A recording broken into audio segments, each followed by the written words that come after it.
The music pulsed through the crowded loft, a kaleidoscope of laughter and clinking glasses. But all I could see was him, Elliot, my roommate, swaying drunkenly under the neon glow, his hazel eyes catching mine for a fleeting, reckless moment. My heart thudded, not just from the bass, but from the secret I'd carried for months. I was in love with him. And tonight, I'd almost told him. Then the world spun. And the next morning, I woke up in his bed, our clothes strewn across the floor, with no memory of how we got there. My name is Jamie Carter, a 26-year-old graphic designer scraping by in Seattle's tech scene. That office party, thrown by our startup to celebrate a big client win, was supposed to be a harmless night of free drinks and bad karaoke. Elliot, my best friend since college, had been my plus one, his usual charm amplified by whiskey and holiday lights. We'd always been close, shared late-night tacos, binged old sci-fi flicks, split rent on our cramped Capitol Hill apartment. But somewhere between his teasing grin and the way he pulled me onto the dance floor, the lines blurred. I woke up with a pounding headache, his arm draped over me, and a sinking feeling that we'd crossed a line neither of us could uncross. Weeks later, the nausea hit. At first, I blamed stress, deadlines, bills, the ache of hiding my feelings for Elliot. But when a coworker jokingly asked if I was glowing, I bought a pregnancy test on a whim.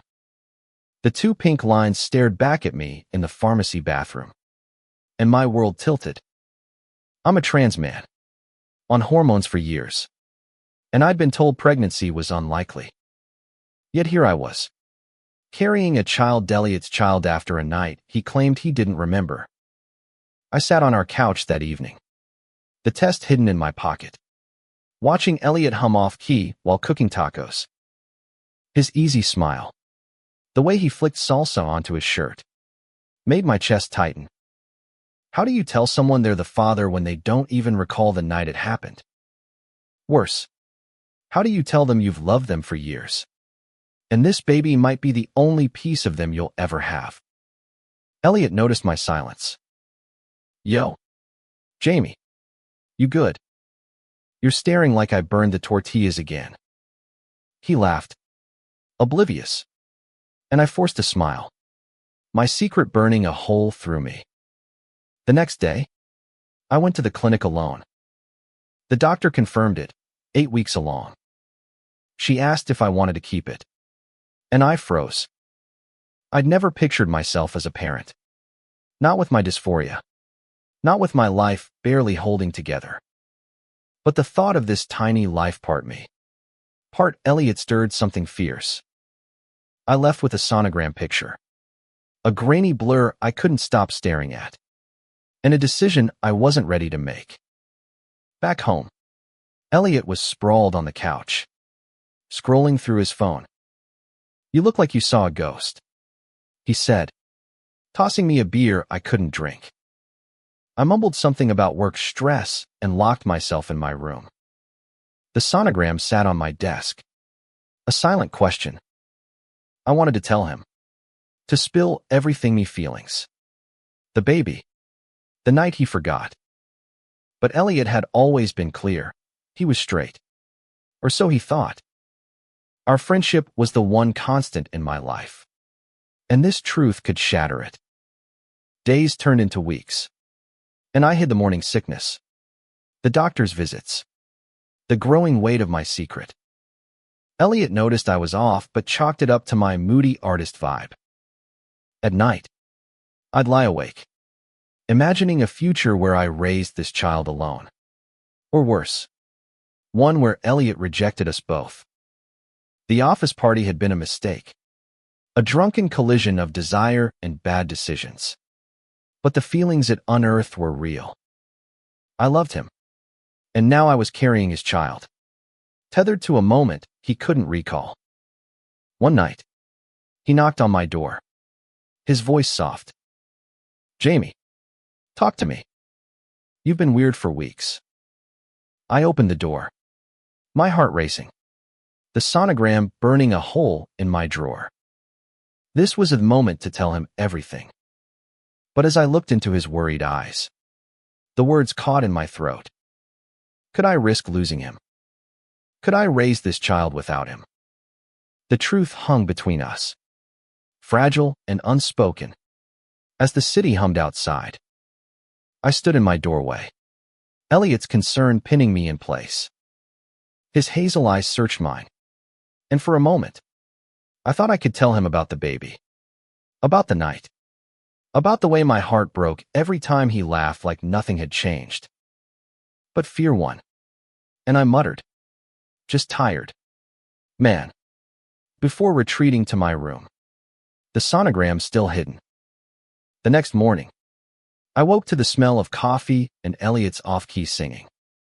He was making breakfast, his usual routine, oblivious to the storm inside me. I watched him flip pancakes, his messy hair catching the sunlight, and wondered how someone so close could feel so far away. I was 10 weeks pregnant now, and my body was starting to betray mesh shirts fitting tighter, exhaustion creeping in. I couldn't hide it forever, but every time I tried to tell him, the words dissolved. Work became my escape. The startup was chaotic, with late nights and endless revisions. But it kept me from facing Elliot. My coworker, Mia, noticed my distraction. You're not yourself, Jamie, she said one day, cornering me by the coffee machine. Spill. I wanted to. But how do you explain a pregnancy no one expects? Least of all you. I shrugged her off, but her knowing look lingered.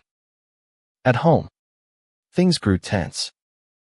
Elliot started asking questions why I wasn't eating, why I skipped our movie nights. One evening, he caught me staring at the sonogram I'd accidentally left on the counter.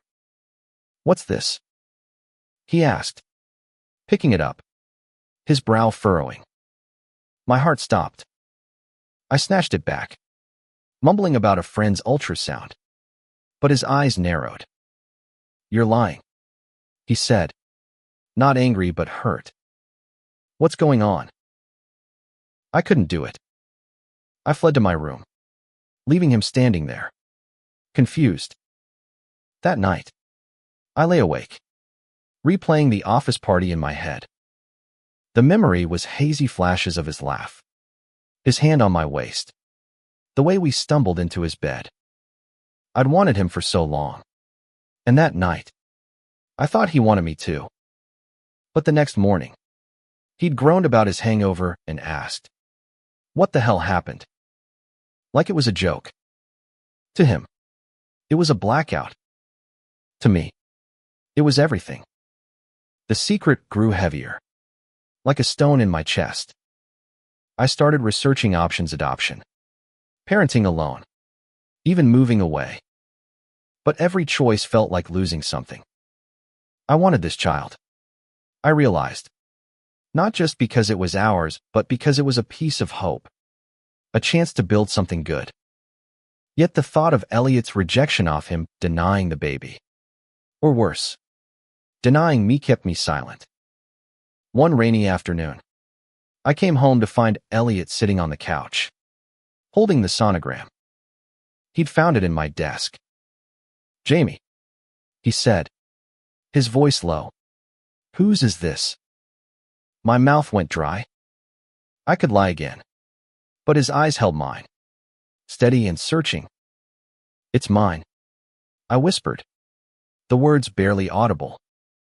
His face went blank, then twisted with confusion. Yours. How? Wait. What? I told him everything. The party. The night he didn't remember. The test. The doctor. The 10 weeks of silence. My voice shook as I admitted I'd loved him for years, that I didn't know how to face him with this. He listened, his hands gripping the sonogram, his expression unreadable. When I finished, the silence was deafening. You're saying I'm the father? He asked finally, his voice raw. I nodded, bracing for the worst. He stood, pacing the small living room, running his hands through his hair. I don't remember. Jamie. I don't though could I not know this. His voice cracked, and I saw something new in his eyes, fear, but also guilt. He stopped, looking at me like he was seeing me for the first time. Why didn't you tell me sooner? I was scared. I admitted. Scared you'd leave. Scared you'd hate me. He sank onto the couch, the sonogram still in his hand. I could never hate you, he said softly, but the words felt fragile, like they could break under the weight of what came next.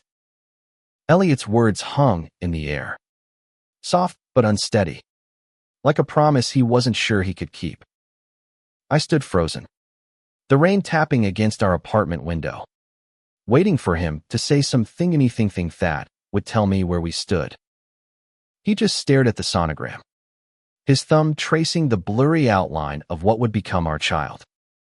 I need time, he said finally, his voice barely above a whisper. He set the sonogram down and walked to his room, closing the door with a quiet click. I sank onto the couch, my chest tight, the weight of my confession pressing down. I told him everything me love. The baby. The night, he couldn't recall and now. The silence felt like a verdict. The next few days were torture. Elliot was polite but distant, his usual warmth replaced by a guarded tension. He'd leave early for his coding job, come home late, and avoid my eyes. I caught him once, staring at the sonogram I'd left on the counter. But when I approached, he mumbled an excuse and left. I didn't push. I couldn't. I'd already laid my heart bare, and the ball was in his court. At work, Mia cornered me again. You're scaring me, Jamie, she said, her voice sharp with worry. You look like you haven't slept in weeks. I broke down, spilling the truth in the empty break room. She listened, her eyes wide, then pulled me into a hug. You don't have to do this alone, she said. But you need to talk to him. Really talk. Her words stuck with me, but the fear of losing Elliotov, losing our friendship, our home kept me paralyzed. One night, I found a note slipped under my door. In Elliot's messy scrawl, it read, "Meet me at the pier. 8 p.m. We need to talk." My stomach churned. The pier was our place where we'd gone after college finals, where we'd shared beers and dreams under the stars. Was this where he'd tell me he couldn't do this? That he wasn't ready for a kid? Or for me? I arrived at the pier, the Seattle skyline glittering across the water. Elliot was there, leaning against the railing, his leather jacket zipped against the chilly wind. He looked up as I approached, his expression unreadable. I've been thinking, he started, his voice low. About that night. About you. About this. He gestured vaguely, but I knew he meant the baby. I don't remember what happened, he continued, and that kills me. But I know you, Jamie. I know you wouldn't lie about this. He paused, his eyes searching mine. I'm scared. Okay. I'm not. I've never thought about being a dad. Or about us. Like that. But I don't want to lose you. My heart leapt, but I stayed quiet, letting him speak. I've been replaying that night, he said, trying to piece it together. And I keep thinking, maybe I felt something too. Maybe that's why it happened. He looked away, his jaw tight. I just don't know what I'm feeling now. I took a shaky breath. Elliot, I don't expect you to love me back. But this baby, it's real. And I'm keeping it. My voice cracked, but I pushed on. I need to know if you're in or out. Because I can't do this halfway. He didn't answer right away. The waves lapped against the pier, and the city hummed in the distance. Finally, he turned to me, his eyes soft but determined. "I'm in," he said. "I don't know what that looks like yet, but I'm in. For you. For them." He nodded toward my stomach, a small, hesitant smile breaking through. It wasn't a declaration of love, but it was a start. As we walked back to the apartment, side by side, I felt a flicker of hope. Maybe we could figure this out together. Elliot's promise at the pier felt like a lifeline, but it didn't erase the uncertainty. We walked home in silence, the city's glow reflecting off wet pavement, my mind racing with questions. Could we really do this, raise a child together? Navigate this new reality when he didn't even remember the night that changed everything? Back at the apartment, things shifted. Elliot started small, making me tea when nausea hit, leaving prenatal vitamins on the counter with a sticky note. "Don't forget these, champ." His awkward attempts at care made me laugh, easing the tension. But we avoided the bigger questions. What were we to each other? Could he ever feel what I felt? I caught him watching me sometimes, his eyes lingering, but he'd look away when I noticed. At 12 weeks, I had another ultrasound. Elliot asked to come, his voice hesitant. "If that's okay," he added, like he wasn't sure of his place. I nodded, my throat tight.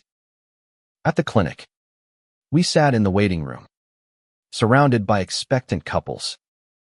I felt out of place, my binder hidden under a loose sweater. But Elliot's knee brushing mine grounded me. When the technician called my name, he followed without a word. The screen lit up with a tiny, pulsing choppy heartbeat, strong and steady. Elliot's breath caught, and I glanced at him, his eyes wide with wonder. "That's ours," he whispered. The technician smiled, unaware of the weight of his words. I nodded, tears prickling. For the first time, it felt real, not just my burden, but ours. After, we grabbed coffee at a diner nearby. Elliot was quiet, stirring his latte absently. I looked it up. He said suddenly, "Trans guys, pregnancy, all that. It's a lot. You're tough as hell, Jamie." His voice was soft, admiring, and my cheeks warmed. "I'm trying to get this right," he added. I want to be there. For both of you." His words stirred something in me, hope, but also fear. I wanted to believe him, but the gap between friendship and whatever this was felt vast. "What about us?" I asked, my voice barely audible. He froze, his spoon clinking against the mug. "I don't know yet," he admitted. "I care about you, Jamie, more than I've let myself think about. But I need to figure out what that means." It wasn't the answer I wanted, but it was honest. We finished our coffee in silence, the weight of the unknown settling between us. Over the next few weeks, we fell into a strange rhythm: doctor's visits, grocery runs, late-night talks about baby names. Elliot suggested River, saying it felt free, like the Puget Sound. I liked it, but I kept my guard up, waiting for the moment he'd pull back. Then, one night, everything shifted. I was sketching in the living room, my bump just starting to show, when Elliot sat beside me. "Can I ask you something?" he said, his voice nervous. "That night, did it mean something to you? Beyond this?" He gestured to my stomach. My heart raced. I could lie, protect myself, but I was tired of hiding. "It meant everything," I said. Because it was you. He didn't speak for a long moment. His eyes locked on mine. Then, slowly, he reached for my hand, his fingers warm and tentative. I wish I remembered, he said. But I'm starting to think, maybe I don't need to. Maybe what matters is now. His thumb brushed my knuckles. And for the first time, I let myself believe he might feel something too. Elliot's hand lingered on mine, his touch a fragile bridge between us. The air in our apartment felt charged, like the moment before a storm breaks. I wanted to lean into him, to close the distance. But the fear of misreading him, of losing this tentative connection, kept me still. The next few weeks were a dance of closeness and caution. Elliot was showing up to every appointment, reading baby books, even building a crib in our tiny living room. His curses at the instructions making me laugh. But the question of us hung unanswered. I caught him staring sometimes, his expression soft, like he was seeing me anew. Yet he never crossed the line, and I didn't push. Our baby was the glue holding us together. But I wanted more. I wanted him. At 16 weeks, my body was changing faster. My binder didn't fit anymore, and dysphoria hit hard. I avoided mirrors, hating the way my reflection clashed with who I was. One evening, Elliot found me crying in my room, surrounded by clothes I couldn't wear. "Jamie, what's wrong?" he asked, kneeling beside me. I told him about the dysphoria, the fear of being seen as less than myself. He listened, his hand resting lightly on my shoulder. "You're still you," he said firmly. "This," he touched my stomach gently, "doesn't change that. You're Jamie. My Jamie."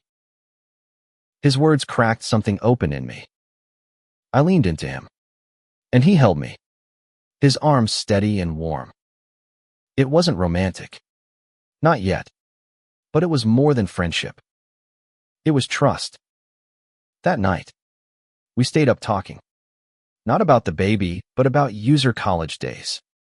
Our dreams. The way we'd always found each other.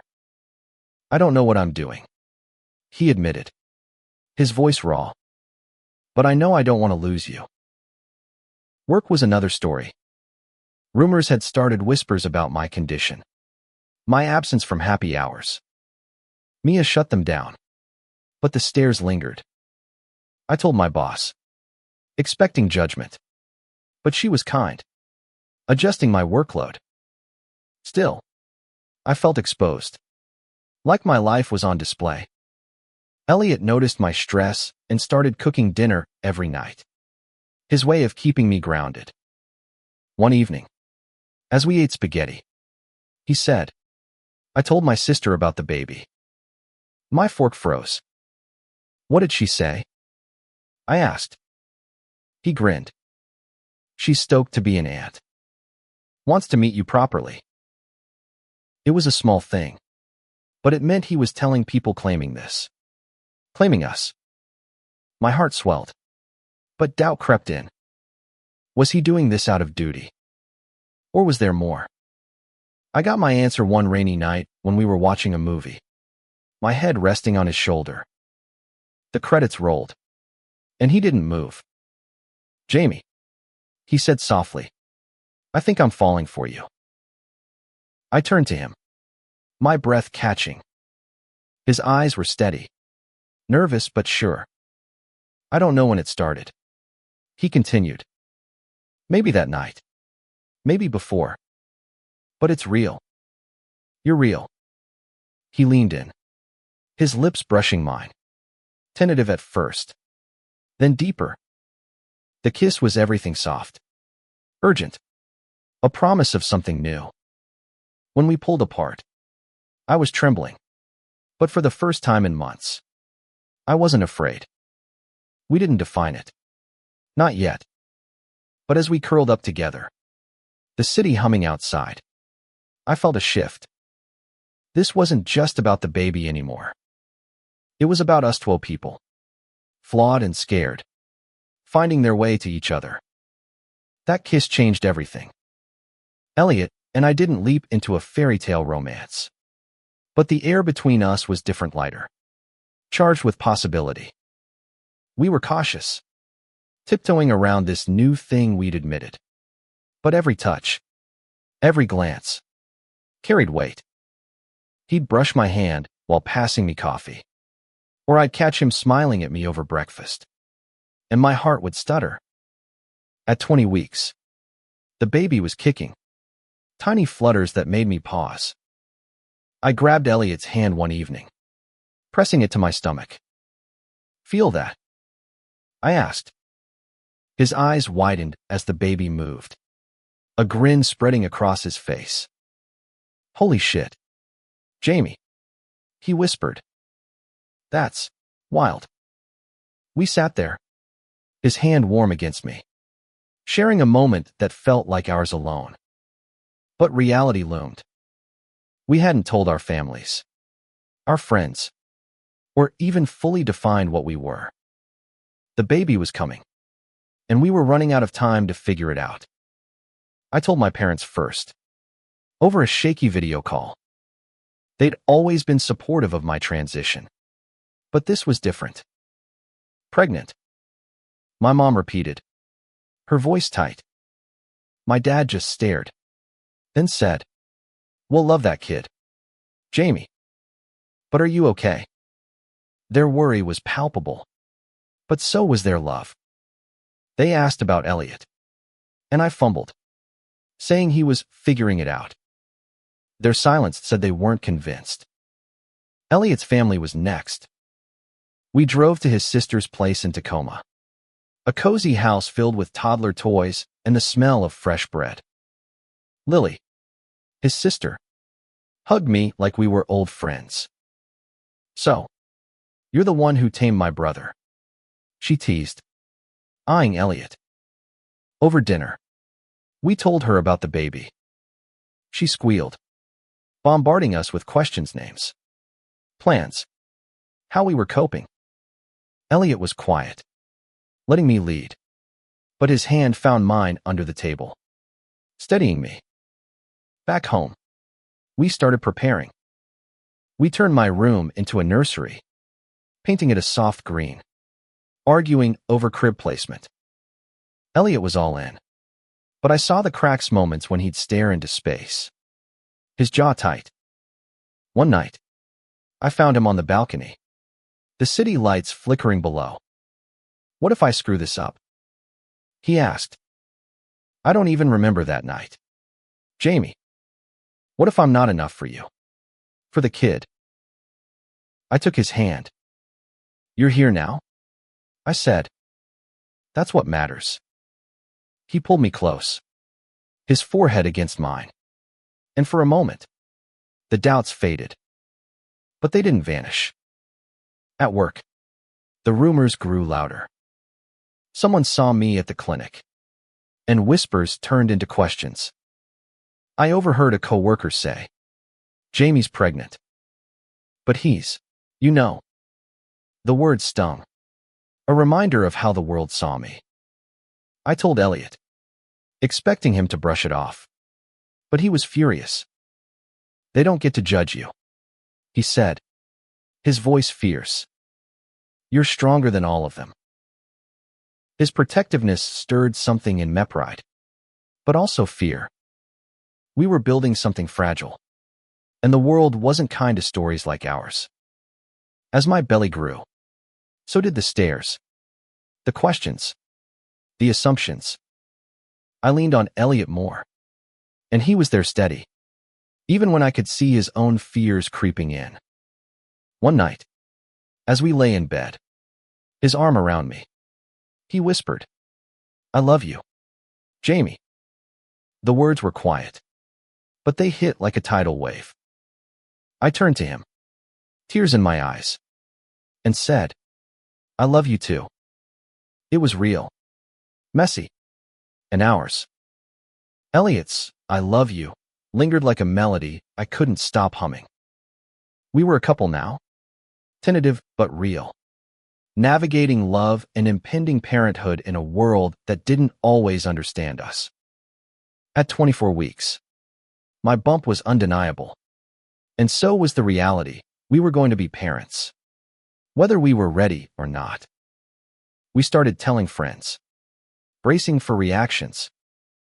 Most were supportive. Mia threw us a small baby shower at work, complete with cupcakes and a tiny onesie that said, "Future Coder." But others were less kind.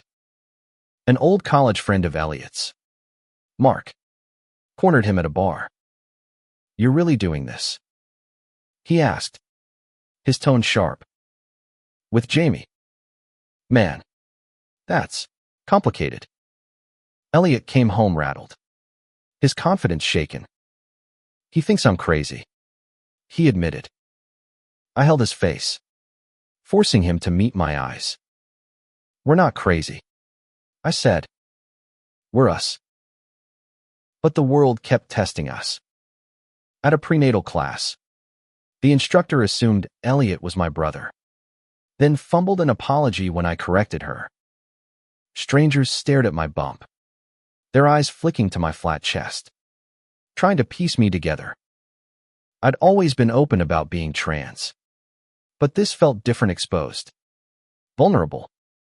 Elliot noticed, squeezing my hand during those moments, his quiet strength anchoring me. At home, we were building a life. We picked out a stroller, argued over diaper brands, and laughed until we cried when Elliot tried assembling a baby monitor. But the night of the office party still haunted us. Elliot kept trying to remember, piecing together fragments. Me laugh, the way we danced. "I wish I could see it," he said one night, his voice heavy. "I feel like I missed the start of us." I kissed him, soft and slow. "You're here now?" I said. "That's the start that matters." At 28 weeks, we hit a scare. I woke up with sharp pains, panic seizing me. Elliot drove me to the hospital, his hands white-knuckled on the wheel. The doctor ran tests, her face calm but serious. "Preterm contractions," she said. "You need rest. No stress." Elliot didn't leave my side, holding my hand through every ultrasound, every question.